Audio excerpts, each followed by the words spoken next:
Amen, hallelujah. ಆತನ ಬಳಿಯಲ್ಲಿ ಎಲ್ಲವೂ ಇದೆ. ಅದಕ್ಕೆ ನಾವು ಆತನನ್ನು ಬೇಡಿಕೊಂಡ್ರೆ ಆತ ನಮಗೆ ಅನುಗ್ರಹಿಸುವನಾಗಿದ್ದಾನೆ. ಯೋಹಾನ ಬರೆದ ಸುವಾರ್ತೆ 16ನೇ 24ನೇ ವಚನ ಒಂದ್ಸರಿ ಓದೋಣ. ಯೋಹಾನ ಬರೆದ ಸುವಾರ್ತೆ 16ನೇ ಅಧ್ಯಾಯ 24ನೇ ವಚನ. ನೀವು ಇದುವರೆಗೆ ನನ್ನ ಹೆಸರಿನ ಮೇಲೆ ಯಾವುದೊಂದನ್ನು ಬೇಡಿಕೊಂಡಿಲ್ಲ. ಬೇಡಿಕೊಳ್ಳಿರಿ, ನಿಮಗೆ ಸಿಕ್ಕುವುದು. ಆಗ ನಿಮ್ಮ ಆನಂದವು ಪರಿಪೂರ್ಣವಾಗುವುದು. ಯಾವಾಗ ಅವ್ರದ್ದು ಖುಷಿ ಆಗ್ತಾರೆ ಮಕ್ಕಳು ಅಂತ ಹೇಳುವಾಗ, ಯಾವಾಗ ತಂದೆ ತನ್ನ ಮಕ್ಕಳ ಅಗತ್ಯತೆಗಳನ್ನು ಪೂರೈಸುವಾಗ ಆ ಮಕ್ಕಳಿಗೆ ಸಂತೋಷವಾಗ್ತದೆ, ಆನಂದವಾಗ್ತದೆ. ದುಃಖ ಆಗ್ತದ್ರಿ, ಆನಂದವಾಗ್ತತೆ.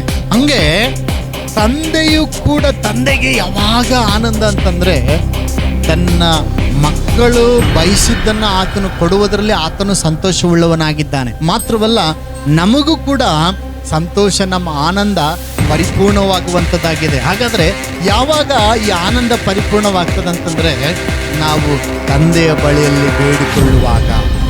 Hallelujah, hallelujah. ತಂದೆಯನ್ನು ನಾವು ಕೇಳುವಾಗ ತಂದೆಯು ನಮಗೆ ಎಲ್ಲವನ್ನು ಅನುಗ್ರಹಿಸುವನಾಗಿದ್ದಾನೆ. ಹಲ್ಲೆಲೂಯ. ಕೇಳುವವರಿಗೆ ಪ್ರತಿಯೊಂದನ್ನು ಆತನು ಕೊಡುವವನಾಗಿದ್ದಾನೆ. ಮಕ್ಕಳಾಗಿರುವುದರಿಂದ ನಾವು ತಂದೆ ಮಕ್ಕಳ ಸಂಬಂಧ ನಮಗಿರುವುದರಿಂದ, ನಾವು ಆತನ ಸ್ವಂತ ಮಕ್ಕಳಾಗಿರೋದ್ರಿಂದ ನಾವು ತಂದೆಯನ್ನು ಬೇಡಿಕೊಂಡ್ರೆ ಆತನು ನಮಗೆ ಎಲ್ಲವನ್ನು ಅನುಗ್ರಹಿಸುವವನಾಗಿದ್ದಾನೆ. ಹಲ್ಲೆಲೂಯ.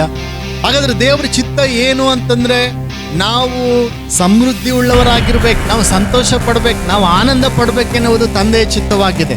ಯಾವಾಗ ನಮ್ಮ ಆನಂದ ಪರಿಪೂರ್ಣವಾಗ್ತದಂದ್ರೆ ನಾವು ಇಷ್ಟಪಟ್ಟದ್ದು ಅಂತಂದ್ರೆ ನಮ್ಮ ಅಗತ್ಯತೆಗಳು ಪೂರೈಸಿದಾಗ. ಯಾವಾಗ ಒಂದು ಮಗುವಿಗೆ ಇಷ್ಟ ಆಗ್ತದಂದ್ರೆ ಆ ಮಗು ಏನನ್ನ ಬಯಸ್ತೋ ಅದನ್ನು ತಂದೆ ಕೊಟ್ಟಾಗ ಆ ಮಗು ಬಹಳ ಸಂತೋಷವಾಗ್ತದೆ. ಹಂಗೆ ನಮಗೂ ಕೂಡ ಸಂತೋಷವಾಗ್ತದೆ. ಅದು ಯಾವಾಗ ನಮಗೆ ಸಂತೋಷವಾಗ್ತದೆ, ನಾವು ದೇವರ ಹತ್ರ ಪ್ರಾರ್ಥನೆ ಮಾಡುವಾಗ, ತಂದೆಯನ್ನು ಕೇಳಿಕೊಳ್ಳುವಾಗ ತಂದೆ ನಮಗೆಲ್ಲವನ್ನು ಧಾರಾಳವಾಗಿ ಕೊಡುವವನಾಗಿದ್ದಾನೆ. ಅಲ್ಲೂ ಯಾಕೆ ಧಾರಾಳವಾಗಿ ಅಂಗಿಸದೆ ಧಾರಾಳ ಮನಸ್ಸಿನಿಂದ ಕೊಡ್ತಾನಂದ್ರೆ ನಾವು ಆತನ ಮಕ್ಕಳಾಗಿರುವುದರಿಂದ ತಂದೆ ನಮಗೆ ಧಾರಾಳವಾಗಿ ಅನುಗ್ರಹಿಸುವವನಾಗಿದ್ದಾನೆ. ಹಲ್ಲೆಲೂಯ. ಆದ್ರೆ ವಿಷಯ ಏನಂದ್ರೆ, ಇನ್ನ ಎಷ್ಟೋ ಜನರು ತಂದೆಯ ಬಳಿಯಲ್ಲಿ ಇರ್ತಾರೆ, ಸ್ತೋತ್ರ, ತಂದೆಯ ಚಿತ್ತವನ್ನು ಅರಿತುಕೊಳ್ಳುವುದಿಲ್ಲ, ತಂದೆಯ ಮನಸ್ಸನ್ನ ಅವ್ರು ಏನ್ ಮಾಡೋದಿಲ್ಲ, ಅರಿತುಕೊಳ್ಳುವುದಿಲ್ಲ. ನಾವು ಲೂಕನ್ ಬರೆದ ಸುವಾರ್ತೆ 15ನೇ ಅಧ್ಯಾಯ 29ನೇ ವಚನದಲ್ಲಿ ನಾವು ನೋಡ್ತೇವೆ. ಲೂಕನ್ ಬರೆದ ಸುವಾರ್ತೆ 15ನೇ ಅಧ್ಯಾಯ 29ನೇ ವಚನ. ಲೂಕ 15:29ನೇ ವಚನ ಓದಿ ನೋಡ್ರಿ. ಆದರೆ ಅವನು ತನ್ನ ತಂದೆಗೆ, ನೋಡು, ಇಷ್ಟು ವರ್ಷ ನಿನಗೆ ಸೇವೆ ಮಾಡಿದ್ದಾನೆ ಮತ್ತು ನಾನು ಒಂದಪ್ಪಣೆಯನ್ನಾದರೂ ಎಂದೂ ಮೀರಲಿಲ್ಲ. ಆದರೂ ನಾನು ನನ್ನ ಸ್ನೇಹಿತರ ಸಂಗಡ ಉಲ್ಲಾಸ ಪಡುವುದಕ್ಕಾಗಿ ನೀನು ಎಂದೂ ನನಗೆ ಒಂದು ಹಾಡನ್ನಾದರೂ ಕಂದ, ನೀನು ಯಾವಾಗಲೂ ನನ್ನ ಸಂಗಡ ಇದ್ದಿ ಮತ್ತು ನನ್ನದೆಲ್ಲ ನಿನ್ನದೇ. ಹಲ್ಲೆಲೂಯ.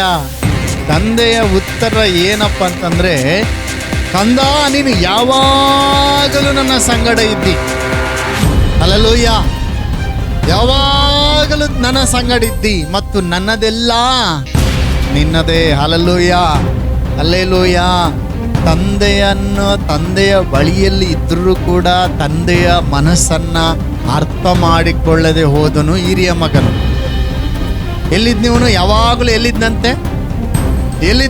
ಯಾವಾಗಲೂ ತಂದೆಯ ಬಳಿಯಲ್ಲಿದ್ದರೂ ತಂದೆಯ ಮನಸ್ಸನ್ನ ಅರ್ಥ ಮಾಡ್ಕೊಂಡಿಲ್ಲ. ತಂದೆಗುಳ್ಳದೆಲ್ಲ ಯಾರದಂದ್ರೆ ಮಗನದೇ. ಹಲ್ಲೆಲೂಯ. ತಂದೆಗುಳ್ಳದೆಲ್ಲ ಯಾರದಾಗಿದೆ? ಮಗನದಾಗಿದೆ.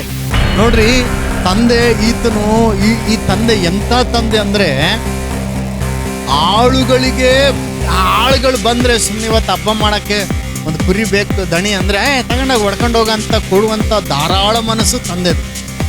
ಹಲ್ಲೆಲೂಯ. ಆಳುಗಳಿಗೆ ಬೇಕಾದಷ್ಟು ಆಹಾರ ಇದ್ದು, ಆಳುಗಳಿಗೆ ಬೇಕಾದಷ್ಟು ಸಮೃದ್ಧಿ ಇದ್ದು, ಅದಕ್ಕಿಂತ ಹೆಚ್ಚಿನದಾಗಿರುವಂಥದ್ದು ಅಂದ್ರೆ ತಂದೆ ಮನೆಯಲ್ಲಿ ಬಹಳ ಸಮೃದ್ಧಿ ಇದೆ. ಬೇಕಾದದನ್ನ ಆಳುಗಳಿಗೆ ಬೇಕಾದಂಗೆ ಕೊಡ್ತಾನ ಅಂದಮೇಲೆ ಮಗನಿಗೆ ಕೊಡದೆ ಇರ್ತಾನ? ಹಲ್ಲೆಲೂಯಾ. ಎಲ್ಲರೂ ಜೋರಾಗಿ ಹೇಳ್ರಿ ಹಲ್ಲೆಲೂಯಾ. ಆಳಿಗೆ ಬೇಕಾದದನ್ನ ಕೊಡುವಂತ ತಂದೆ ಮಗನಿಗೆ ಕೊಡದೆ ಇರ್ತಾನ? ನೀವು ಭಿಕ್ಷುಕರಿಗೆ ಒಳ್ಳೆ ಬಿಸಿ ಬಿಸಿ ಬಿರಿಯಾನಿ ಹಾಕಿ ನಿಮ್ಮ ಮಕ್ಳಿಗೆ ರಾತ್ರಿದು ಅಳಿಸಿದನ್ನ ಕೊಡ್ತೀರೇನ್ರಿ? ಹೋಗ್ಲಿ ಬಿಡ್ರಿ. ಭಿಕ್ಷುಕರಿಗೆ ಫುಲ್ ಅಳಿಸಿರ್ತದಲ್ಲ, ವಾಸನೆ ಬರ್ತಿರ್ತದ, ಅದನ್ನು ಕೊಡ್ತೀರಾ? ಕೊಡಂಗಿಲ್ಲ. ಅದು ಚೆನ್ನಾಗಿಲ್ಲ, ಬ್ಯಾಡ್ಬಿಟ್ಟು ಚೊಲೋದಾಕ, ಬಿಸಿದಾಕ, ಅದಾಕ ಚಲೋ ಐತಲ್ಲ ಅದಾಕಂತ ಅಂದಮೇಲೆ ಭಿಕ್ಷುಕರಿಗೆ ಒಳ್ಳೇದಾಗಬೇಕಾದ್ರೆ ಮಕ್ಳಿಗೆ ಇನ್ನಷ್ಟು ಒಳ್ಳೇದಾಗ್ತೀರಿ ನೀವು. Hallelujah, hallelujah. ಅಂದರೆ ತಂದೆ ಸೇವಕರಿಗೆ ಬೇಕಾದುದನ್ನು ಕೊಡುವಾಗ ತನ್ನ ಮಗನಿಗೆ ಬೇಕಾದುದನ್ನು ಕೊಡಬಲ್ಲವನಾಗಿದ್ದಾನೆ. ಹಲ್ಲೆಲೂಯಾ. ಆದರೆ ತಂದೆಯ ಬಳಿಯಲ್ಲಿದ್ದು ಕೂಡ ತಂದೆಯ ಮನಸ್ಸನ್ನ ಅರ್ಥ ಮಾಡಿಕೊಳ್ಳದೆ ಹೋದನು ಈ ಹಿರಿಮಗನು. ಹಲ್ಲೆಲೂಯಾ. ಇವತ್ತು ನನ್ನನ್ನು ಕೇಳೋದಾದ್ರೆ ದೇವ್ರ ಮಕ್ಳು ಹೇಳ್ತೀನಿ ಕೇಳ್ರಿ, ಎಷ್ಟು ಜನ ಇದ್ದಾರೆ, ಎಷ್ಟು ದಿವಸದಿಂದ ಇದ್ದೀರಿ? ನಾವು ನಮ್ಮ ತಾತರದು ತಾತನ ಕಾಲದಿಂದಲೂ ನಾವು ಕ್ರಿಸ್ತನಲ್ಲಿ ಇದ್ದೇವೆ. ಹೌದಾ? ದೇವ್ರಿಗೆ ಸ್ತೋತ್ರ. ಮತ್ತೆ ದೇವ್ರ ಚಿತ್ತ ಅರ್ತ್ಕೊಂಡಿರ ನೀವು? ತಂದೆ ಮನಸ್ಸನ್ನು ಅರ್ತ್ಕೊಂಡಿರ ಅಂತಂದ್ರೆ ತಂದೆ ಮನಸ್ಸನ್ನು ಅರ್ತ್ಕೊಂಡಿರ. ಹಲ್ಲೆಲೂಯಾ. ತಂದೆ ಮನಸ್ಸು ನೋಡ್ರಿ, ಈ ಹಿರಿ ಮಗನು ತಂದೆಯ ಬಳಿಯಲ್ಲಿ ಇದ್ದಾನೆ. ತಂದೆ ಹತ್ರ ಹೋಗಿ ಏನಂತ ಒಂದು ತಂದೆ ಹತ್ರ ಹೋಗಿ, ಅಪ್ಪ ಇವತ್ತು ನಂದು ಹುಟ್ಟಿದಬ್ಬ ಐತೆ, ನಮ್ಮ ಫ್ರೆಂಡ್ಸ್ ಎಲ್ಲ ಬರ್ತಾ ಇದಾರೆ, ನಾನೊಂದು ಕುರಿನೋ ಆಡು ಬೈಕೆಂತೀನಪ್ಪ, ಪಾರ್ಟಿ ಮಾಡ್ತೀನಿ ಇವತ್ತು, ಆಳುಗಳಿಗೆ ಹೇಳಿ ಎಲ್ಲ ನಾನು ಮಾಡಕ್ಕೆ ಹೇಳ್ತೀನಿ, ಪಾರ್ಟಿ ಮಾಡ್ಕೊಂತೀವಿ ಅಂದರೆ, ಮಗನೇ ನನ್ನದೆಲ್ಲ ನಿನ್ನದಕ್ಕೆ ನೀನು ಕೇಳ್ಬೇಕೇನು? ನನ್ನದೆಲ್ಲ ನಿನ್ನದು, ನಿನ್ನ ಸೊತ್ತ ಮಗನೇ, ಎಲ್ಲ ನಿನಗೆ, ನನ್ನದೆಲ್ಲ ನನಗುಳ್ಳದೆಲ್ಲ ನಿನಗುಳ್ಳದೆ, ನೀನು ಕೇಳ್ಬೇಕಾ? ಅಷ್ಟೆಲ್ಲ ತೆಗೆದುಕೊಂಡು ಹೋಗು ಅಂತಿದ್ದ. ಒಂದು ವೇಳೆ ಕೇಳಿದ್ರು ಕೂಡ ಏನು ಒಂದು ಸಂಬಂಧಕ್ಕಾಗಿ ಒಂದು ಇದಕ್ಕೋಸ್ಕರ ಕೇಳಿದ್ರು ಕೂಡ ತಂದೆ ಏನಂತಿದ್ದ? ಆಯ್ತು ಮಗನೇ ಒಯ್ ಮಾಡ್ಕೆ ನೀನು ಅಂತಿದ್ನು ತಂದೆ. ಯಾಕಂದ್ರೆ ಆ ತಂದೆಯ ಬಳಿಯಲ್ಲಿ ಅಷ್ಟು ಸಮೃದ್ಧಿ ಇದೆ, ಅಷ್ಟು ಐಶ್ವರ್ಯ ಇದೆ. ಹಲ್ಲೆಲೂಯಾ. ಆಯ್ತು ಮಗನೇ ಒಯ್ ನೀನು ಮಾಡ್ಕೆ ಅಂತ ಅಂತಿದ್ನು. ಆದ್ರೆ ತಂದೆಯ ಬಳಿಯಲ್ಲಿ ಇದ್ದು ಕೂಡ ಹಿರಿ ಮಗನು ತಂದೆ ಮನಸ್ಸನ್ನ ಅರ್ಥ ಮಾಡಿಕೊಂಡಿಲ್ಲ. ನಾವು ಯೋಹಾನ್ ಬರೆದ ಸುವಾರ್ತೆಯಲ್ಲಿ ಏನಂತ ಓದಿದ್ವಿ? ನೀವು ಇದುವರೆಗೂ ನನ್ನ ಹೆಸರಿನಲ್ಲಿ ನೀವು ಏನನ್ನೂ ಬೇಡ್ಕೊಂಡಿಲ್ಲ, ಸ್ತೋತ್ರ, ಬೇಡ್ಕೊಂಡಿಲ್ಲ. ಯಾಕೆ ಬೇಡ್ಕೊಂಡಿಲ್ಲ ಅಂದ್ರೆ ಗೊತ್ತೇ ಇಲ್ಲ ತಂದೆ ಬಳಿಯಲ್ಲಿ ಏನಿದೆ ಅಂತೇಳಿ. ಹಲ್ಲೆಲೂಯಾ. ಕೆಲವರಿಗೆ ತಂದೆ ಬಳಿಯಲ್ಲಿ ಏನಿದೆ ಅಂತೇಳಿ ಗೊತ್ತೇ ಇಲ್ಲ. ಇನ್ನು ಕೆಲವರು ತಂದೆ ಬಳಿಯಲ್ಲಿ ಎಲ್ಲ ಇದೆ ಅಂತ ಗೊತ್ತಿದ್ರು ಕೂಡ ಅದು ನಮಗೋಸ್ಕರ ಉಳ್ಳದ ಅಂತೇಳಿ ನಮಗುಳ್ಳದನ್ನುವಂತ ಒಂದು ಪರಿಜ್ಞಾನ ಅನೇಕರಿಗಿಲ್ಲ. ಏನು ಬೇಡ್ಕೊಂಡೆ ಯೇಸು ಸ್ವಾಮಿ ಹೇಳ್ತದಾನೆ ಶಿಷ್ಯರನ್ನ ನೋಡಿ, ನೀವು ಇದುವರೆಗೂ ನನ್ನ ಹೆಸರಿನಲ್ಲಿ ಏನು ಬೇಡ್ಕೊಂಡೇ ಇಲ್ಲ. ಹಲ್ಲೆಲೂಯಾ. ಬೇಡ್ಕೊಳ್ರಿ, ನಿಮಗೆ ಅನುಗ್ರಹಿಸಲ್ಪಡ್ತದೆ. ತಂದೆ ಬಳಿಯಲ್ಲಿ ಇದ್ದಾನೆ, ತಂದೆ ಕೆಲಸ ಮಾಡ್ತಿದ್ದಾನೆ, ಕರೆಕ್ಟು, ಅಪ್ಪಣೆಯನ್ನು ಮೀರ್ತಾ ಇಲ್ಲ, ಕರೆಕ್ಟು, ತಂದೆ ಜೊತೆಯಲ್ಲೇ ಇದ್ದಾನೆ, ನೀನು ಯಾವಾಗಲೂ ನನ್ನ ಸಂಗಡ ಇದ್ದಿ. ಆದರೆ ತಂದೆ ಮನಸ್ಸನ್ನ ಇದನ್ನ ಅರ್ಥ ಮಾಡ್ಕೊಂಡಿಲ್ಲ, ತಂದೆ ಬಳಿಯಲ್ಲಿ ಕೇಳಿಲ್ಲ. ಹಲ್ಲೆಲೂಯಾ. ತಂದೆಯಲ್ಲಿರುವುದೆಲ್ಲವೂ ನಮಗುಳ್ಳದ್ದು. ತಂದೆ ಹೇಳ್ತಾನೆ, ತಂದ ನನ್ನದೆಲ್ಲ ನಿನ್ನದೇ. ಹಲ್ಲೆಲೂಯಾ. ಹೇಳ್ರಿ, ತಂದೆಯ ಬಳಿಯಲ್ಲಿ ಸಕಲ ಐಶ್ವರ್ಯವಿದೆ, ಸಕಲ ಸಮೃದ್ಧಿ ಇದೆ. ತಂದೆಗಿರುವುದೆಲ್ಲ ನನಗಾಗಿಯೇ. ನಾನು ಬೇಡಿದರೆ ತಂದೆಯು ಧಾರಾಳವಾಗಿ ಅನುಗ್ರಹಿಸುತ್ತಾನೆ. ಹಲ್ಲೆಲೂಯಾ. ನಾವು ಬೇಡಿದರೆ ತಂದೆ ತನ್ನ ಮಕ್ಕಳಿಗೆ ಧಾರಾಳವಾದ ಹೃದಯದಿಂದ ಕೊಡುವವನಾಗಿದ್ದಾನೆ ಪ್ರಿಯರೇ. ಹಲ್ಲೆಲೂಯಾ. ಕೊಡುವುದರಲ್ಲಿ ತಂದೆಗೆ ಬಹಳ ಸಂತೋಷ ಇದೆ.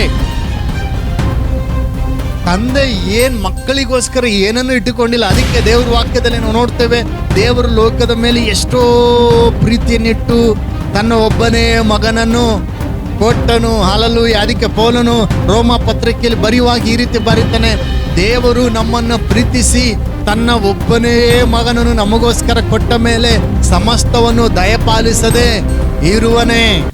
ಹಲ್ಲೆಲೂಯಾ. ಹಲ್ಲೆಲೂಯಾ. ನಾವೊಂದು ತಂದೆಯನ್ನ ಅರ್ಥ ಮಾಡಿಕೊಳ್ಳೋದಿಲ್ಲ. ಸ್ತೋತ್ರ. ಮತ್ತು ನೋಡ್ರಿ, ಇವಂದು ಏನಪ್ಪ ಅಂತಂದ್ರೆ, ಇವಂದು ಕಂಪ್ಲೇಂಟ್ ಏನಪ್ಪ ಅಂತಂದ್ರೆ ಅವನ ಮೇಲೆ ಕಂಪ್ಲೇಂಟ್ ಮಾಡ್ತಾ ಇದ್ದಾನೆ. ಯಾರ ಮೇಲೆ? ಅವ್ರ ತಮ್ಮನ ಮೇಲೆ. ಸ್ತೋತ್ರ. ಯಾರ ಮೇಲೆ? ತಮ್ಮನ ಮೇಲೆ ಕಂಪ್ಲೇಂಟ್ ಮಾಡ್ತದಾನ. ನೋಡು, ಅವನು ನೋಡು ಎಲ್ಲ ಹಾಳು ಮಾಡ್ಕೊಂಬಂದಾನೆ. ಸ್ತೋತ್ರ. ಇವನಿಗೇನು ಹೊಟ್ಟೆ ಕಿಚ್ಚು. ಇವನ್ ಕೇಳಿದ್ರು ಕೂಡ ತಂದೆ ಇಲ್ಲ ಅಂತಿದ್ನ, ಏನು ಬೇಕಾದದನ್ನ ಕೊಡ್ತಾ ಇದ್ದ. Alleluia, alleluia. ಸೊ ಯಾವಾಗಲೂ ದೇವರ ಮಕ್ಕಳಿಗೆ ಹೊಟ್ಟೆ ಕಿಚ್ಚು ಅನ್ನೋದು ಇರಬಾರ್ದು. ಇವನು ನೋಡ್ರಿ, ಇವನು ಹೊಲಕ್ಕೆ ಹೋಗಿ ಹೊಲದಿಂದ ಆ ತೋಟದಿಂದ ಇವನು ಬರ್ತಿರ್ಬೇಕಾದ್ರೆ ಆ ನರ್ತನಗಳು ವಾದ್ಯಗಳು ಕೇಳಿಸ್ಬೇಕಾದ್ರೆ ಏನಿದು ಶಬ್ದ ಅಂತ ಕೇಳಿದಾಗ ನಿಮ್ಮ ತಪ್ಪಿ ಹೋದ ಅಂದರೆ ನಿಮ್ಮ ತಮ್ಮ ಬಂದನೆ ಮನೆಗೆ, ಅದಕ್ಕೆ ನಿಮ್ಮ ಅಪ್ಪ ಫುಲ್ ಪಾರ್ಟಿ ಮಾಡ್ತದಾನೆ ಅಂತಂದರೆ ಅವನು ಸಿಟ್ಟಾಗಿ ಒಳಗೆ ಹೋಗ್ಲಿಲ್ದಂಗೆ ಕುಂತ್ಕೊಂಡ್ಬಿಟ್ನಂತೆ. ಸಿಟ್ಟಾಗಿ ಅಂದರೆ ಕೋಪ ಅಂದರೆ ಹೊಟ್ಟೆ ಕಿಚ್ಚು. ಅವಪ್ಪ ಇವನಿಗೆ ಯಾಕೆ ಹಂಗೆ ಮಾಡ್ತದಾನಂತೆ. ನೀನು ಮಾಡು, ಯಾರು ಬೇಡ ಅಂದರು. ಅಲ್ಲೆಲೂಯ್ಯ. ನೀನು ಕೂಡ ಕೊಯ್ಕೆನಕ್ಕೇನು ಬೇಡ ಅಂದಿದ್ನ ಅಪ್ಪ. ನೀನು ಕೂಡ ಪಾರ್ಟಿ ಮಾಡ್ಕ, ನೀನು ಬರ್ತಡೇ ಕೂಡ ಗ್ರ್ಯಾಂಡಾಗಿ ಮಾಡ್ಕೊಂತಂದ್ರೆ ಅಪ್ಪ ಏನು ಬೇಡ ಅಂತಾನ. ಮಾಡ್ಕೆ ನೀನು ಕೂಡ. Alleluia, alleluia. ಬೇರೆ ಅಲ್ಲೆಲೂಯ್ಯ. ಯಾರೇ ಆಗಿರಲಿ, ಯಾರೇ ಆಶೀರ್ವಾದ ಹೊಂದಲಿ, ಯಾರೇ ಏನೇ ಆಗಲಿ, ನಾವು ಅವರನ್ನು ನೋಡಿ ಸಂತೋಷ ಪಡಬೇಕು. ಯಾವತ್ತಿಗೂ ನಾವು ದೇವರ ಮಕ್ಕಳಿಗೆ ಹೊಟ್ಟೆ ಕಿಚ್ಚು ಅನ್ನೋದು ಇರಬಾರ್ದು. ಅಲ್ಲೆಲೂಯ್ಯ. ಈ ಹಿರಿ ಮಗನು ತಂದೆಯ ಮೇಲೆ ಸಿಟ್ಟು ಮಾಡಿಕೊಂಡು, ಅಷ್ಟೇ ಅಲ್ಲ ತನ್ನ ತಮ್ಮನ ಮೇಲೆ ಹೊಟ್ಟೆ ಕಿಚ್ಚು ಪಟ್ಟು ತಂದೆಯ ಮೇಲೆ ಸಿಟ್ಟು ಮಾಡಿಕೊಂಡು ಒಳಗೆ ಬರಲಿದ್ದಂಗೆ ಕುಂತ್ಕೊಂಡ್ಬಿಟ್ಟಿದ್ದಾನೆ. ಏನಂತಂದರೆ ನಾನು ಒಳಗೆ ಬರಂಗಿಲ್ಲ ಅಂತೇಳಿ. ಹಲ್ಲೆಲೂಯ್ಯ. ಎಲ್ಲರೂ ಜೋರಾಗಿ ಹಲ್ಲೆಲೂಯ್ಯ, ಹಲ್ಲೆಲೂಯ್ಯ. ಹಾಗಾದ್ರೆ ದೇವ್ರ ಮಕ್ಕಳಿಗೆ ಗಮನಿಸ್ರಿ, ತಂದೆ ಏನನ್ನ ಬಯಸಿದನಪ್ಪ ಅಂತಂದ್ರೆ ತಂದೆಗೆ ಯಾವಾಗ ಖುಷಿ ಆಗ್ತದೆ ಗೊತ್ತಾ? ನೋಡ್ರಿ, ಉದಾಹರಣೆಯಾಗಿ ನಿಮ್ಮ ಮಕ್ಕಳು ಚೆನ್ನಾಗಿ ಒಂದು ಒಳ್ಳೆ ದೊಡ್ಡ ಉದ್ಯೋಗದಲ್ಲಿ ಸೇರ್ಕೊಂಡ್ರೆ ನಿಮ್ಗೆ ಖುಷಿ ಆಗ್ತದ, ಭಾಳ ದುಃಖ ಆಗ್ತದ? ಖುಷಿ ಆಗ್ತದ. ನಿಮ್ಮ ಮಕ್ಕಳು ಸಾಧನೆ ಮಾಡಿದ್ರೆ ನಿಮಗೆ ಖುಷಿ ಆಗ್ತದ, ದುಃಖ ಆಗ್ತದ? ಖುಷಿ ಆಗ್ತದೆ. ನಿಮ್ಮ ಮಕ್ಕಳು ಒಳ್ಳೊಳ್ಳೆ ಕೆಲಸಗಳನ್ನು ಮಾಡುವಾಗ ನೀವು ಸಂತೋಷ ಪಡ್ತೀರಿ. ಸಂತೋಷ ಪಡ್ತೀರಾ, ದುಃಖ ಪಡ್ತೀರಾ? ಸಂತೋಷ ಪಡ್ತೀರಿ. ಹಂಗೆ ದೇವ್ರ ವಾಕ್ಯದಲ್ಲಿ ನೋಡ್ತೀವಿ. ಯೋಹಾನ ಬರೆದ ಸುವಾರ್ತೆ 15ನೇ ಅಧ್ಯಾಯ 8ನೇ ವಚನ ಓದ್ ನೋಡ್ರಿ. ಯೋಹಾನ ಬರೆದ ಸುವಾರ್ತೆ 15ನೇ ಅಧ್ಯಾಯ 8ನೇ ವಚನ. ಯೋಹಾನ ಬರೆದ ಸುವಾರ್ತೆ 15ನೇ ಅಧ್ಯಾಯ. ಬೇಡಿಕೊಳ್ಳಿರಿ, ನೀವು ಬಹಳ ಫಲ ಕೊಡುವುದರಿಂದಲೇ ನನ್ನ ತಂದೆಗೆ ಮಹಿಮೆ ಉಂಟಾಗುವುದು ಮತ್ತು ನನ್ನ ಶಿಷ್ಯರಾಗುವಿರಿ. ನೋಡ್ರಿ ಏನಂತ ಹೇಳ್ತಾರೆ, ನೀವು ಬಹಳ ಫಲ ಕೊಡುವುದರಿಂದಲೇ ನನ್ನ ತಂದೆಗೆ ಮಹಿಮೆ ಉಂಟಾಗುವುದು ಮತ್ತು ನನ್ನ ಶಿಷ್ಯರಾಗುವಿರಿ. Amen, hallelujah.